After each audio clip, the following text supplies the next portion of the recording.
Le général Guillaume Gelé, commandant les forces aériennes, et le brigadier général Keller, commandant le centre d'entraînement des forces aériennes allemandes, ont présidé une cérémonie militaire mercredi 6 février sur la base aérienne 133 de Nancy-Ochet.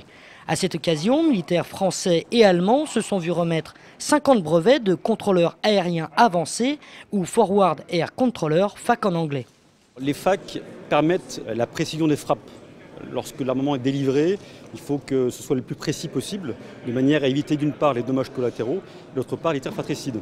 Donc c'est la raison pour laquelle on utilise au sol du personnel, donc les FAC. Et c'est un petit peu ce qui est symbolisé ici sur ce signe par cette petite croix-là.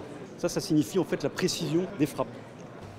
En plus d'être une grande première, ce même insigne, remis à la fois des militaires français et allemands, est un symbole fort et illustre bien la vocation du centre de formation à l'appui aérien, une école de formation franco-allemande unique en son genre.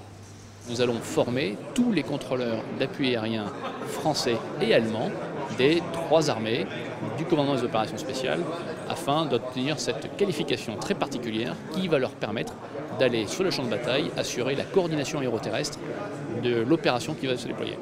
Donc ça a beaucoup de sens de pouvoir faire une école comme celle qui est ici, qui est une école qui est un noyau d'école européenne, parce que nous devons avoir les mêmes procédures, nous devons nous comprendre, et pour ça, il n'y a pas de meilleur moyen que de commencer à faire notre instruction ensemble.